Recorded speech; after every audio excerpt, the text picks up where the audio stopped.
karena ku tahu kau bersamaku. Satu berjalan saat ku berjalan, kasih-Mu menemani langkahku.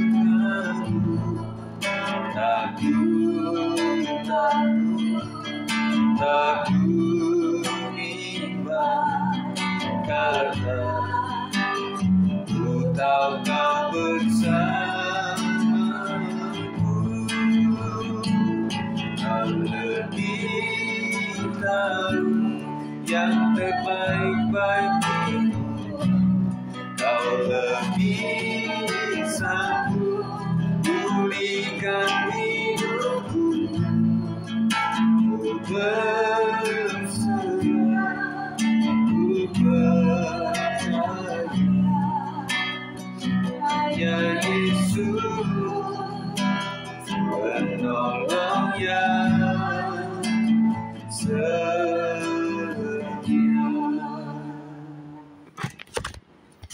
Kami percaya Tuhan bahwa Engkau-lah penolong yang setia. Meskipun kami sering tidak setia, tetapi dibuktikan bahwa Engkau tetap setia oleh karena kasih-Mu yang luar biasa. Kami ingin Tuhan membahas, mempelajari apa yang kami baca dalam hari ini dari kitab Ayub. Kiranya Tuhan berbicara kepada setiap kami, supaya kami mengerti, dengan mengerti kami boleh melakukannya dengan hati yang sungguh-sungguh mencintai Tuhan. Berkati yang mendengar audio dan juga apapun yang mereka pakai dalam melakukan Zoom ini, tidak ada gangguan satupun, dan kami semuanya konsentrasi dan diberkati oleh Tuhan. Roh jahat, kuasa di udara kami hancurkan di dalam nama Yesus Kristus. Kami siap untuk mendengarkan apa yang dikatakan oleh Roh Kudus sendiri. Dalam nama Yesus kami berdoa. Haleluya. Amin. Puji Tuhan, teman-teman sekalian yang sudah hadir di doa malam hari ini. Kita akan belajar bersama-sama di dalam kitab Ayub dari pasal 36 sampai 38. Saya akan mendahului dengan Amsal 18 ayat 24 yang berkata, ada teman yang mendatangkan kecelakaan, tetapi ada juga sahabat yang lebih karib daripada seorang saudara. Nah, kita ingin menjadi tidak cuma menjadi sahabat atau teman, intinya adalah yang peduli. Nah, indikator daripada kepedulian sejati adalah ketika seseorang ada dalam sakit, keterpurukan, apakah mereka masih mendekat, menjadikan kita saudara atau sahabat atau teman. Nah, itu akan dibuktikan nanti. Di dalam Ayub 36 itu berbicara mengenai Elihu yang mengajarkan tentang pertobatan dan kebijaksanaan Allah. Di dalam ayat 1-3 mengatakan, berkatalah Elihu selanjutnya, bersabarlah sebentar, aku akan mengajar engkau karena masih ada yang hendak kukatakan demi Allah. Aku akan meraih pengetahuanku dari jauh dan membenarkan pembuatku, artinya Tuhan. Nah, Elihu mengajarkan tentang arti penting daripada pertobatan dan juga bagaimana kebijaksanaan Allah yang terjadi kepada setiap manusia. Dan setiap kita tentunya percaya kepada Tuhan Yesus Kristus.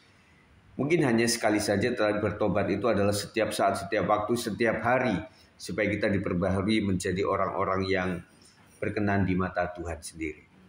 Nah, Elihu menyatakan ini kepada Ayub, bahwa Allah adalah Allah yang bijaksana, tidak mungkin sembrono melakukan apapun kepada manusia, apalagi manusia sesaleh Ayub lah, kira-kira begitu ya. Kemudian Allah adalah perkasa dan adil, tidak memandang hina siapapun.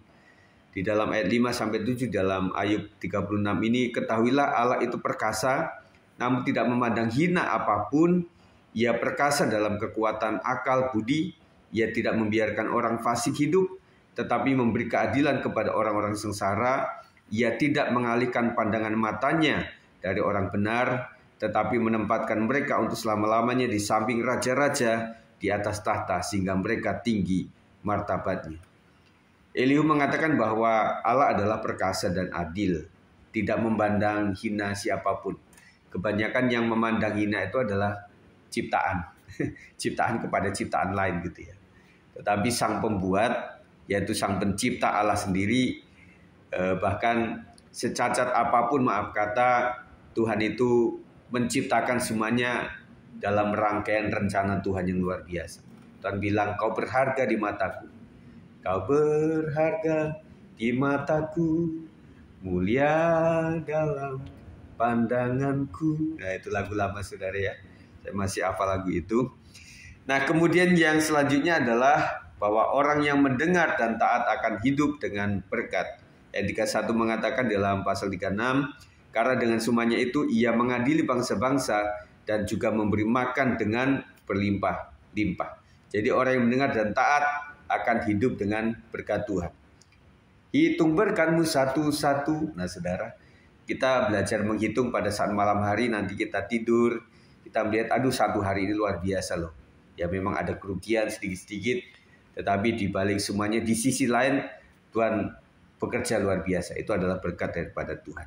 Yang sakit ya tetap ada perintah berkat yang Tuhan berikan kepada saudara sekalian. Kita tetap mendoakan senantiasa yang sakit maupun berbeban berat ya.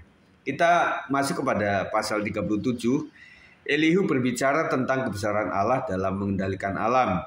Di dalam ayat 2 sampai 6 ini berbicara tentang itu. Dengarlah gegap gempita suaranya, guruh yang keluar dari dalam mulutnya. Ia melepaskannya ke seluruh kolong langit dan juga kilat petirnya ke ujung bumi. Kemudian suaranya menderu, ia mengguntur dengan suaranya yang megah. Ia tidak menahan kilat petir. Bila suaranya kedengaran, Allah mengguntur dengan suaranya yang mengagumkan. Ia melakukan perbuatan-perbuatan besar yang tidak tercapai oleh pengetahuan kita. Karena kepada salju ia berfirman, jatuhlah ke bumi, dan kepada hujan lebat dan hujan deras, jadilah deras. Nah saudara, jadi Elihu berbicara tentang kebesaran Allah dalam mengendalikan alam. Kita diingatkan bahwa alam ini bukan manusia pengendalinya, ya. Jadi manusia bisa bikin hujan, manusia bisa bikin embun, manusia bisa mengalirkan sesuatu, tetapi menciptakan atau mengendalikan apalagi kalau kita bicara mengenai planet-planet yang ada di bumi ini yang luar biasa di galaksi itu, planet-planet termasuk bintang-bintang itu, wah itu ribuan. Bagaimana nggak tabrakan begitu saudara? Kalau tabrakan bahaya sekali. Tapi Tuhan mengendalikan semuanya. Selanjutnya Allah juga menguasai awan, hujan dan petir. Kita harus menghormati perbuatannya yang tak terbatas. Ayat 23 sampai 24, yang maha kuasa yang tidak dapat kita pahami besar kekuasaan dan keadilannya, walaupun kaya akan kebenaran ia tidak menindasnya. Itulah sebabnya ia ditakuti orang. Setiap orang yang menganggap dirinya mempunyai hikmat tidak dihiraukannya. Kita harus menghormati perbuatan Tuhan yang tak terbatas. Jadi sepandai-pandai kita mereka bagaimana jalan Tuhan atau bagaimana Tuhan melakukan sesuatu kepada manusia, kepada alam, tetap saja jatuhnya dia adalah pencipta, kita hanya ciptaan saja. Jadi kita punya ilmu banyak, padahal ilmu juga berasal dari ilmu-ilmu para ilmuwan yang sudah mendahului kita, kan begitu. Jadi tinggal terapan-terapan begitu ya. Jadi tidak ada yang bisa kita sombongkan, karena Tuhan adalah penguasa atas semuanya. Yang terakhir ayat 38, Allah menegur Ayub karena berbicara tanpa pengetahuan. Pasal 38 ayat 1-7, maka dari dalam badai Tuhan menjawab Ayub. Siapakah dia yang menggelapkan keputusan dengan perkataan-perkataan yang tidak berpengetahuan? Bersiaplah engkau sebagai laki-laki. Aku akan menanya engkau supaya engkau memberitahu aku. Di manakah engkau ketika aku meletakkan dasar bumi? Ceritakanlah kalau engkau mempunyai pengertian. Siapakah yang telah menetapkan ukurannya? Bukankah engkau mengetahuinya? Atau siapakah yang telah merentangkan tali pengukur padanya? Atas apakah sendi-sendinya dilantak?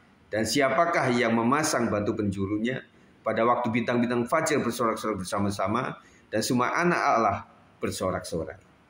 Jadi rupanya Allah ini mengguntur saudara, karena si Ayub ini mungkin berbicara sebagai orang, seperti orang pandai, berpengetahuan gitu. Jadi seperti merendahkan tentang keberadaan Allah atau seperti apa, sehingga membuat dia itu dikasih sebuah ungkapan, pertanyaan untuk kalau engkau pandai jawablah pertanyaan-pertanyaan ini, begitu ya. Jadi memang Allah itu adalah di atas pengetahuan. Jadi rajanya pengetahuan itu adalah Allah sendiri. Dan kita tidak boleh terlalu memamerkan kepandaian kita karena kita memang terbatas sebenarnya ya. Sepandai-pandainya kita juga banyak keluputannya begitu saudara. Allah menunjukkan kebesarannya dalam menciptakan alam semesta.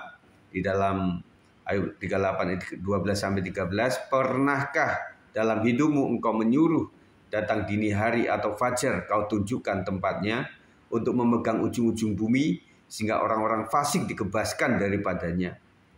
Jadi Tuhan menunjukkan kebesarannya, Allah menunjukkan kebesarannya di dalam menciptakan alam semesta ini. Jadi kita menyadari bahwa memang hanya Allah yang perlu dihormati dan hanya Dia yang layak dipuji dan Dia memang tak terbatas. Untuk itu saudara sekalian, kita berpikir bahwa apalah aku ini, jadi tanpa Tuhan aku bukanlah apa-apa, begitu ya. Jadi kita mensyukuri untuk pembacaan hari ini, kiranya memberkati kita sekalian. Puji Tuhan saudara sekalian. Nah, sebelum kita akan mengakhiri doa malam hari ini, terima kasih untuk kehadirannya.